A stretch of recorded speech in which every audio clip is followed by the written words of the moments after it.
I'd say messaging at the moment's probably harder than ever. Or am I wrong? No, you're not wrong. It is hard, but it's a predictable process that you can actually go through when crafting your communication, because a lot of people don't start with the foundations of creating your messaging. So your messaging has to come from a place of who are we, who do we serve, and what are we trying to achieve for that person. You're listening to the Sales Today podcast, and I'm your host, Fred Copestake. On this podcast, we explore how sales professionals can develop a modern approach to winning business, the application of virtual selling techniques, how to create meaningful business relationships, and much more. Why not take our free collaborative selling scorecard to see how your sales approach suits today's environment? You'll find a link in the show notes. So in this next episode of the SquiggleThink mini-series, we're going to be talking about communications, messaging. So just a little reminder, SquiggleThink is a word that Paul and I use when we're thinking about this messy buying journey that our customers go through and how sales and marketing can come together to help them with that. And we think that we have to be more aligned at this period of time than probably ever before. Is that fair to say? I completely agree. I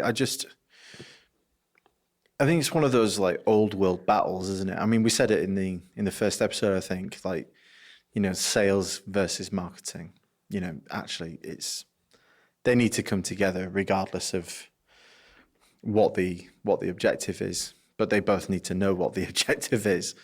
But I think having marketing armed with sales, sales armed with marketing, I think that's the main aim, and that's where the success will happen, I think. I'm just looking at my notes here. It's quite funny, actually. That's a different episode, that sales and marketing should communicate better amongst themselves. Well, this is it, isn't it? Communication. It's not just outward communication, it's internal communication as well between sales and marketing if they are separate teams. And weirdly, just going back to my sort of like previous experience within the travel sector, this is something that's hotels have been doing for years. Hotels generally have a sales and marketing manager. Yeah. Like quite often they are one in the same because they have to be marketing the message and then selling that message to potential customers or vice versa. And hotels have had it right for a long time, and they've we won't go too deeply on hotel sales and marketing, but quite often you will find one person or a team that are the sales and marketing team.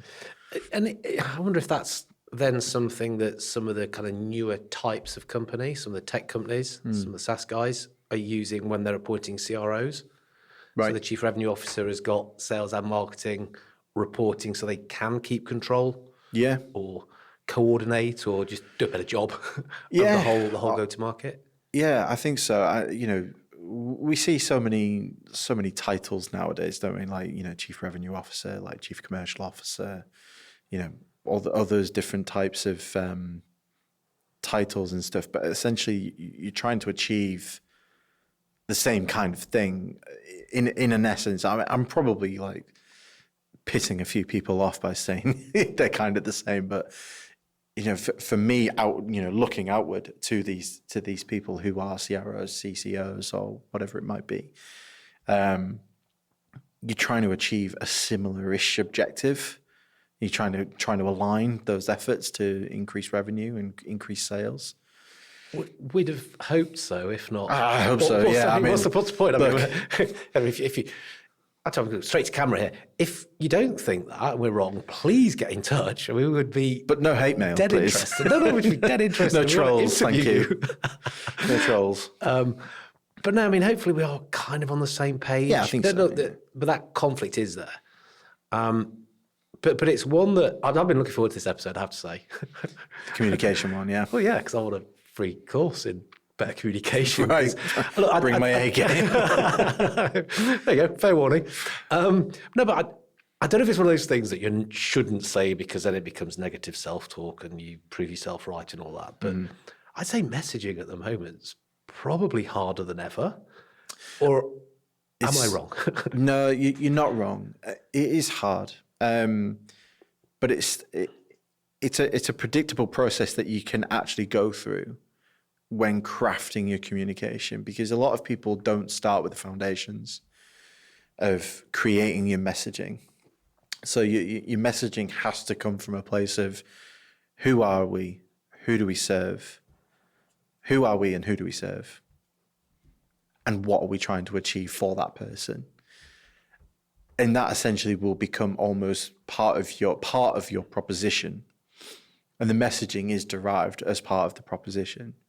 And you look at your positioning in the market, and you look at how because you can cut through with messaging. You can say, oh, we're going to swear every other word, and that's part of who we are. Is that we're a bit sort of loudmouth, we're a bit sort of slack-jawed. This is how we approach. I've been on their podcast. Slack-jawed, yeah, it could be. No, the sweary ones. Any excuse, isn't it? But the idea of messaging is that you need to resonate. You need to resonate, and you need to emotionally connect. My view of marketing generally is connection. Like, how can you connect with someone? And this is why something like YouTube, marketing or video marketing on YouTube is, being a creator on YouTube is incredibly effective, because when you're watching those, you feel like you're being spoken to as an individual, or at least the best creators do it that way. And your marketing message needs to, your messaging generally needs to do the same sort of thing in various mediums. So we're not just talking about video marketing, we're talking about copywriting, we're talking about, advertising, like generally, like how can you, because you can put your messaging through purely, graphic mediums as well. It's just how do we do that? And you've got to go back to the foundations of who are we, who do we serve? And they're the two main questions that I would be asking. And I've recently done this with a client, actually. It was a little bit sort of like out of scope of what we usually do, but I really wanted to take this client on a journey, because they were wanting to reposition. They were wanting to sort of almost burn it down to build it back up again. So we went through and did what we called at the time a rebrand manifesto, where it's almost it has like a sort of political air to it. But if you think about politics, their messaging, generally speaking, we won't talk about politics, but if you think about the political strategy, you've got to create messages that cut through, but you've got to be able to resonate. So you've got to create that cut through at the beginning, and then resonate with the individual rather than a cohort of people. And if you resonate with enough individuals, you create that cohort of people. Anyway, with this client, we took them on a journey of doing that rebrand manifesto. So not just looking at the assets, the graphics and, things like logos and social media assets and things like that, but actually looking at the foundational messaging, what tone do we use within our messaging, but what's the main message that we're wanting to put out? What do we want people to get from being a part of our business or being a part of our solution? What do we want them to feel? What do we want them to do? How do we want them to act? And all of that has got to come as part of your messaging. And so maybe this is where people start to struggle a little bit then, in that's perhaps not clear. Yeah. Because we were chatting off air, weren't we? And I was saying about some salespeople who don't really do anything on social media. I mean, that's just part of messaging. And perhaps because they don't know what to say, they don't know how to say it. There's no guidance. There's no kind of clear manifesto. If you want to call it that. Yeah. Look, when you say something, say it like this. In fact, use some of this stuff. Yeah. In fact, just take it, put it in your own words, but keep this tone about it, and you'll be bang on track. And you will find you make your own job easier, because you've got all this stuff coming behind it. Yeah. But if we haven't got that, we don't really know what to say. We're going to go, I'm not writing something or recording something or putting something out there. I just don't know what it is, and I don't want to make that mistake. I mean, I think a part of that comes down to bad training generally anyway, and a misalignment of what the sales role can be sometimes within companies. if you're talking, sometimes people think in sales roles just believe that their job is to pick up the phone and speak to people. But how are you talking to people? What language are you using? What's your mannerisms when you're on the phone? Like, I'm not talking about standing up and doing a power pose or anything like that. I'm talking about what's your intonation like? Are we softly spoken? Are we brash? Are we bold? Are we confident? What emotions and what traits are coming out in that messaging? And everything is relevant because it sets the tone.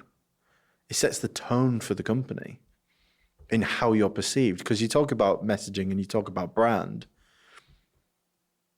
You do not set your brand. You are not your brand. Your brand is what other people perceive you as. But you are in control of that. You can control that in certain elements, in certain scenarios, sorry. But essentially, your brand is what other people perceive you as. So you think about all the big brands. You think about Apple. You think about Nike, Adidas, Louis Vuitton, whatever it might be. You have an idea in your head about how you feel about that brand or what you know about that brand. How you feel about it. Yeah, because that's the idea. It's like Apple. I wasn't particularly an Apple user growing up. I'm a fairly recent Apple convert, but it was because I rewatched that advert of Think Differently, and I thought, yeah, that resonates with me because I do think a little differently. I think, and that I was like, I should fit, but it makes me feel like I'm part of a group. I'm part of a technologically advanced set of group of people. So I'm using an Apple product. I'm part of their ecosystem. I'm part of a group. I feel part of something. And the messaging is all a part of that. It's getting those people to come on board, be part of this, feel this. And that's my belief anyway. Yeah. No, it's essentially, I mean, you've given me an angle of thought there in that, just to companies, I don't know if the question is, do they try too hard or do they just get it badly wrong in the fact that they are so self-centered? Because I see this so much, and I see it from the point of view of the salespeople, where it cascades down. And it's all me, I, we do this. Fred, would you like to look at a corporate presentation? Does it have a map of the world, loads of logos, and pictures of buildings in the first 5 slides? Yes, it does. No, I don't need to look at it. You've just told me about it. I haven't seen one like that for a while. All about you. They're around. And that's people trying to message because I want to be positive here. They're trying to get their branding right and put themselves across, but the message that people are understanding is you're just self-centered. They're focusing too much on credibility. Okay. It's like, look at us, look at everything we've done. And people are supposed to feel like, oh, okay. Credibility is absolutely part of it. Of course, people want to work with a renowned brand. They want to work with someone who's been there before and they've got the battle scars to prove what works and what doesn't. And that's absolutely fine. Part of our pitch is that we've worked with clients from Chicago to Canberra. And it's, because we have worked all across the breadth of the world, but that's just part of credibility. It's like a part of our message is when people work with us, this is how they feel afterwards. And we're a safe pair of hands, that kind of thing. That they feel that they've been looked after. They feel like they've grown sustainably. They feel like they've not grown too quickly. They feel like we know what they found a partner in the growth guys, for instance. But when it comes to communication, yes, people do actually turn it on themselves because it's so easy to talk about. They're actually shying away from talking about the hard stuff, which is the pains and the problems and the outcomes of what it's like to work with your business. And that's where it can become a little messy sometimes because you see it on LinkedIn all the time. You can only talk about what you've done in terms of when you're talking about what you've done, it's easy to talk about what you've done, but some people forget to talk about what they've done. But you need to be talking through, like, to the customer individually. It's like, this is probably the problem you're going with. Is that right? You know, trying to create that two-way conversation, and messaging is absolutely a part of that, but it's part of the broader scope of communication. So there's the how do you communicate, and what exactly are you communicating? Are you communicating emotion? Are you communicating logic? Are you communicating the outcome? You know, what are you trying to communicate here? And it's all reverse engineered from the outcome, the objective that you're trying to achieve. You know, so start with the end in mind and work backwards. Okay, so we start with our objective, which I guess in many cases is Make a sale. Make a sale, yeah. Make a sale, or a mutually beneficial sale, all that good stuff. So we've somehow got to get ourselves in that position to be talking about what that sale might look like. To do that, we've got to be then on their radar. Yeah, we've got to build awareness. Yeah, we've got to. So there is different things which are happening along that timeline, if you want to call it that, or along that process, or that Bessie bloody squiggle. Yeah, the communication will change depending on where the buyer is in that journey. So if you're trying to make someone aware of who you are and what you do, that's one communication strategy. When you're communicating to existing clients, they've already bought from you. How do you then communicate with them? It's completely differently. You've got to tailor communication depending on where your clients sit. And I'm not going to use the word funnel because I hate it. Oh, damn it. I was going to ask you about tofu, mofu, and bofu. Top of funnel, middle of funnel, bottom of funnel. Yeah, because I wanted to say those three things. I just think the funnel, in terms of, it still represents, it's a fair representation of a journey. I just think it's a little old hat. Squiggle's better, isn't it? Yeah, it is. Like, it shows that it's just a visual representation at the end of the day. I'm not trying to knock it in terms of why it was created. I just don't like the word funnel. It's really impersonal. It doesn't treat the customer as what they are, a human being. We are living in a world of hyper-personalization. We're living in the individual buyer journey age as well. And we need to make sure that our marketing is not mass marketing. We need to be speaking to individuals. Yeah. And how we do that is through effective communication. I agree with you on the funnel thing. I know it's the language we use, again, because I think so visually. I kind of get that image of, when you push sheep through this thing that they're going to get dipped and kind of come like that. Kind of, so it's sort of like that. And we're back to what we said. You're trying to do something to somebody. Yeah. Align it to what they're trying to do.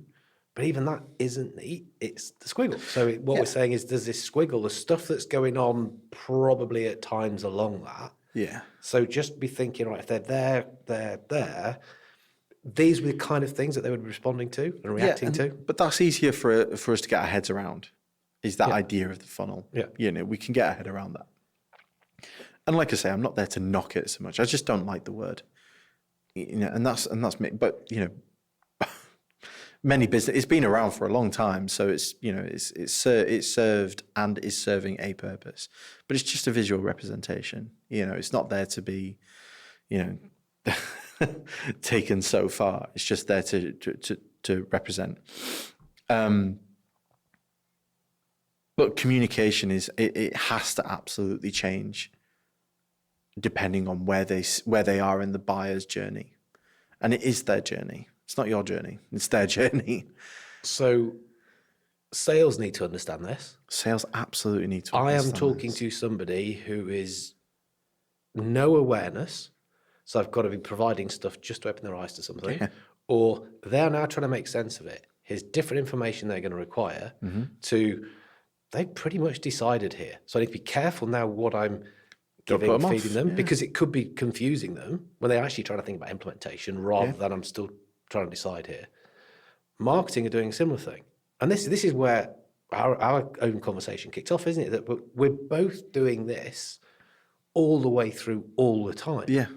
So if we're not lined up, it's going to be messy. And people who are trying to make sense of stuff are just going to go, I'm even more confused now because you're all saying different things. And you're just like shouting in my ears, and I don't know what's going on anymore. Generally speaking, I think a lot of companies and a lot of people individually think of marketing and sales as two separate journeys, which they kind of are, but they're on very much the same journey, but intertwining along the way, which is obviously why we've called this SquiggleThink. But it's having that conversation. Like, yes, marketing is doing the sort of the grunt work, if you will, actually, like trying to guide that person through, or at least collect signals of where those people are in the journey. Sales are there for clarification and feedback. Clarification and feedback, I think, is quite important when it comes to the sales journey, because that feedback needs to go back to marketing. And marketing, you know, salespeople can say to the marketing department, or if they are one in the same, look, that message didn't quite resonate with that particular person, or these people just aren't buying this. So we can see through metrics, you know, for instance, in advertising, we can see on the basis of a click-through rate as to whether or not the actual creative is working, or if the messaging is off, because the click-through rate will be low. But if it's high, it means that the creative is working. But if the conversion rate is low, then we've got a communication problem potentially on the landing page. So it becomes like this jigsaw puzzle that you was mentioning in another episode. You know, we jam that jigsaw together, and that's kind of the area of performance marketing as a journey. But sales can be there at various stages throughout that journey to check if that communication is working. I know. Sorry, I'm such a visual thinker. No, I was thinking it's almost I could see you thinking. I could see the cogs turning. Yeah, no, the cogs are definitely turning. I think it's like being a tour guide, mate, where you could give somebody the tour book, and they can walk around the city. Yeah, great, and they might be able to walk around the city quite happily with the guidebook, do their own thing, and leave going, what a cracking weekend break! Absolutely loved it. Yeah. Didn't need anything else. No. Or it could be, I've got the guidebook, but I want to go a bit deeper on that certain thing. Yeah. I'm going to sign up to the guided tour with somebody who is going to tell me stuff, look at me to see if I've understood it, rephrase it if I didn't, yeah, and be there to answer my questions when I want to go so deeply into this part of the city. Yeah. That's what I was thinking. Because the stuff you were telling me earlier, that was all. I quite like the tour guide analogy, though, because you've got a group of people there. And if one person is asking all the questions, or one person out of a group of 20 wants to go deep, for instance, on the history of something, that's not going to appease the group. That's not going to appease the group. So that you need to almost, how do you speak to the individual while keeping the group happy? But that the idea of the sales, the idea of the marketing is to message to the group. The sales guy or the saleswoman, the salesperson is there honing in on that individual and going, what did you want to ask?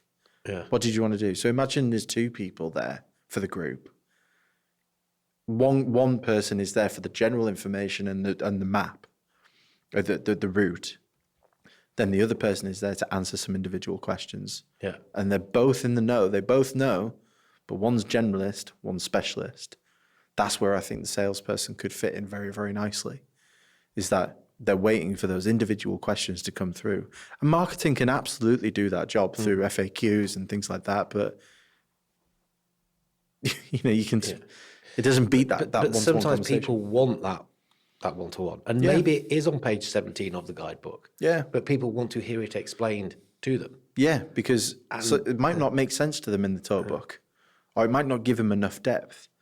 Whereas actually a salesperson being in front of them or on the phone or wherever it might be, they've got that time to go deep on something and go, well, if you did this, it would result in X, Y, and Z, or, go deep on the history of something in that analogy.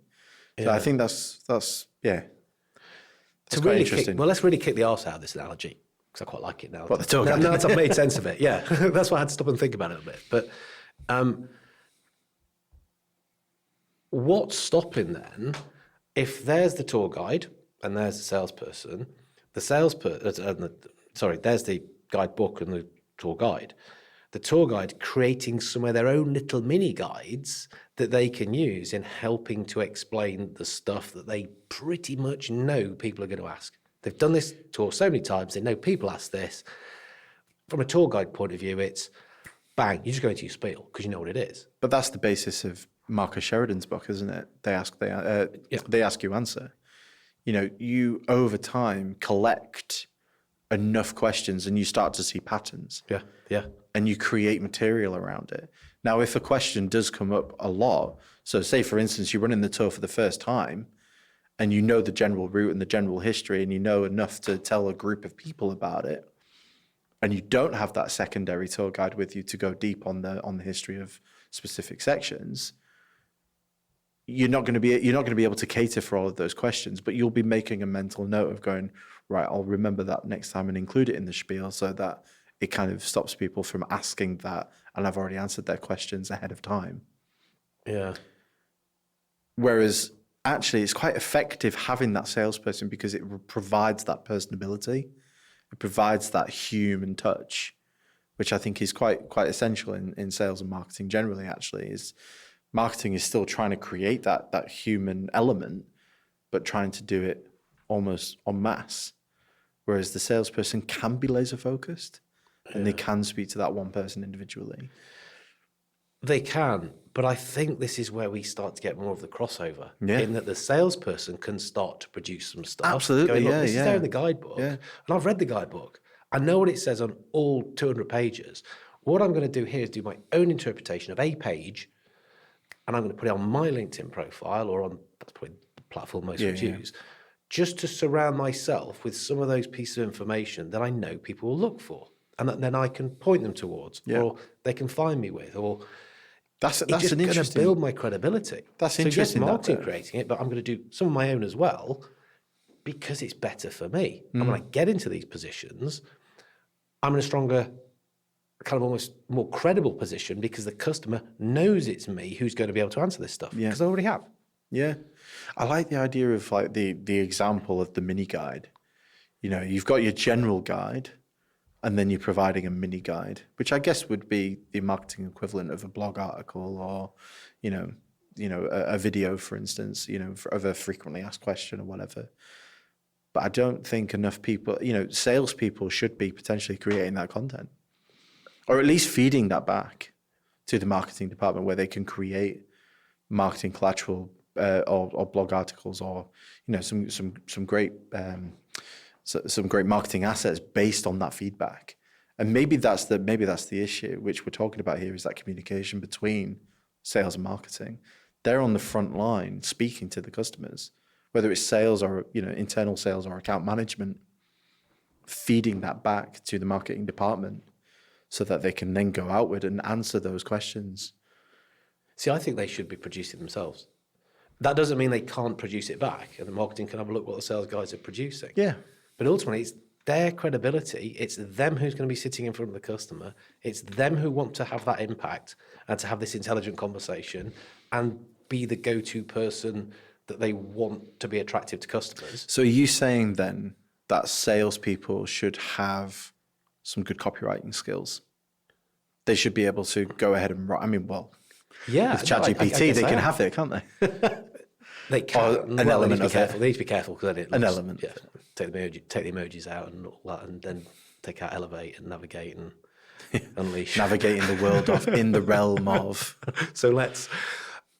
But they could certainly create a first draft, though, couldn't they, using ChatGPT, and then get marketing to amend it? Maybe the copywriting team. I think they should. The simple answer to the question is yes, because it would help. And it's also something I'm just starting to look at more and more for myself. Right? But if they don't have them, it's probably still not the worst thing in the world. Right. Aren't these people whose job it is to communicate? Yeah. Aren't most salespeople pretty good at talking? Yeah. And reasonably confident? Yeah.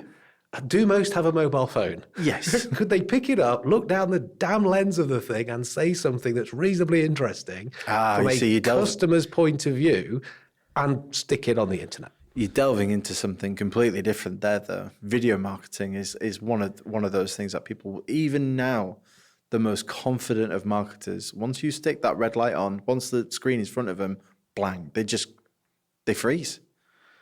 I think, maybe salespeople might have more confidence to be able to do that.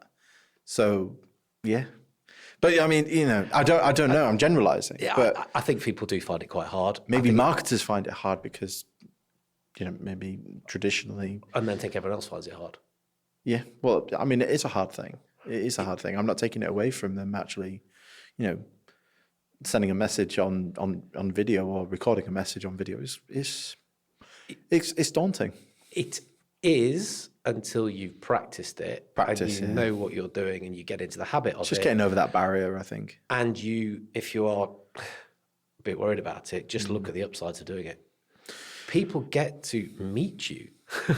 Before they meet you, they get to hear you. They get to see you. They're starting to know what you are like. And isn't that what you're trying to do when you're getting into the meeting and building rapport and doing all that? But you're starting to do it at scale. I know you like doing things at scale. I try. You can do that. So, but I mean that just reminds me of something that they talk about on in Dent and what Daniel Priestley talks about. The idea of that asset deficiency. You can be using those videos as assets as part of your sales journey. Part of the sales process, you can be using those assets, which again is kind of coming back to this question of, is it sales or marketing that create them? Actually, it's both. Sales should be, if they have the inclination to create those. If not, they should be feeding that back to the marketing department to create them. But at the very end of that, the very end of the sort of the line of that is the customer. The customer it's important for the customer to know that. So whoever does it, it needs doing in order for the customer to be in the know. Yeah. Again, it could be my natural bias towards salespeople. Well, look, there's no harm in both doing it. I think if marketing are going to do it anyway, there's no harm in a salesperson looking at it and saying, I'm just going to just go for it. Yeah, honestly, I'm so indifferent in terms of who creates that. I mean, I think technically, I'm more sales aligned than maybe with the traditional marketing skills, and I have no problem getting on video, obviously. And maybe it is a trait of the sales. Maybe people should be looking to the sales department to create more marketing collateral. Certainly in response to customer questions. So, salespeople making marketing collateral, but it's also salespeople making sales collateral. Yeah. It's stuff that people are talking to them about. Get it out there. And actually, if video is that big a problem, take your phone, turn it upside down, record on Otter, get the transcription, and then put a text post out. But there's many mediums you can do it. You can, so many ways. But aren't we looking to try to do stuff to help ourselves? Ultimate objective, you said, to make the sale. And it is people going to be consuming stuff that they need at the time they need it. So why are you not producing that stuff? It's a good You question, could be making Fred. your old job easier here. It's a good question. Maybe, Maybe they will. I'm sure there's a lot of salespeople out there making this kind of stuff. I'm sure there is, but I think there needs to be more of it. I can think of some guys who have done this and done an excellent job and have since progressed so rapidly in their careers, they're now doing something completely different. Oh, wow. So Will Old Red, who ended up working for Vidyard, is now doing sales feed. Tom Boston, who's been recruited by Salesloft to do that, but is now kind of doing his own thing off the side of it. Nice. Chris Bogue, another name drop for somebody else there. We're turning everyone off our own channel here. Sorry. It's not at all, because these guys bring what they do. Chris Prague, he did that as well. So these are people that have just done it off their own bat. And I remember when I first had Will on the podcast a little while ago, he said he was just doing it for fun because he kind of liked playing around with video and stuff. But in the end, it was helping him because people were seeing his videos where he was talking about proposal software, which is probably not the most rock and roll, but we're saying, I want a demo, and they were going, excellent. No, it has to be with that guy whose video I've seen. Yeah. So that's a couple of years ago, but that's how they made it work for them. So It's interesting. It makes sense for me anyway.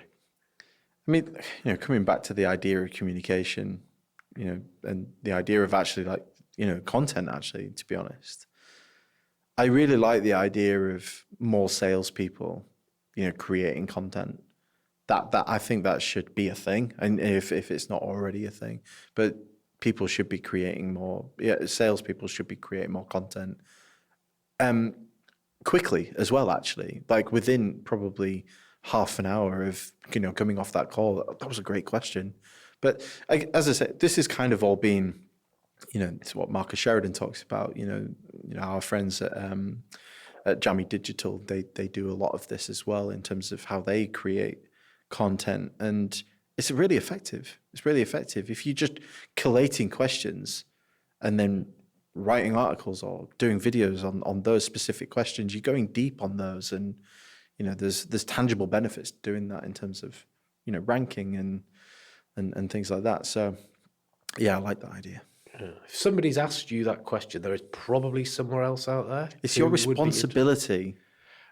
It's your responsibility to answer it. I think, yeah. It is. Do you know what I'm coming around to this idea? All salespeople need to be creating content. End of. There we go. Shall we finish? I think we finished there. There we go. There we are. As well as marketing. I'll give you the last word though, Fred. No, look, it is such a big area, the whole messaging thing. Communication. Can we just go back to those first things, those immediate questions that you would encourage people to get their head around at least before they get into probably some of the more specific, just answering customer question stuff? Yeah. I think you need to know who you are. Okay. You need to know what do you stand for, and that could be aligned to vision, mission, origin, the origin, mission, vision, whichever way you put it. What have you done? Who are you? What do we stand for? Those things. And then who do we serve? How deep on that can you go? Like, how does your experience align to who you serve, or, why are you serving these people? Like, where do you want to take them from and to? And then you decide on how do you want to frame that message. Do you want to be super professional? You kind of need to take elements of the zeitgeist into consideration. What's the, you can change your tone depending on, change the sort of change the emotion and the tone of your messaging as you go along. But, it's never truly finished either. It's one of those things you always want to be looking at, and how can you make that better? But yeah, how do you want to be perceived? Because there's people out there that write content in terms of how they speak, literally because they're just typing as they speak, or they're dictating it and doing it that way. But yeah, how do you want to be perceived? Who are you? Who do you serve? And how do you want people to perceive you? I think is a fair. Brilliant. So who, and how. Brilliant. And what do we do? What do we do to serve them? Brilliant. But I think those three main questions I think are quite important. Excellent. Well, good. Thanks for that little summary on that. Nice. Plenty to think about. I made a load of notes on this. Come back and check in what I'm doing. I'm going to rewatch these. No, that's really cool, Paul. Really cool. Nice one. Thank you for listening to the Sales Today podcast with me, your host, Fred Copestake. I hope you've enjoyed what you heard today. If you did, please get in touch and hit subscribe. And remember, you can take the Collaborative Selling Scorecard for free to check out how your sales approach works in today's environment. You'll find it in the show notes.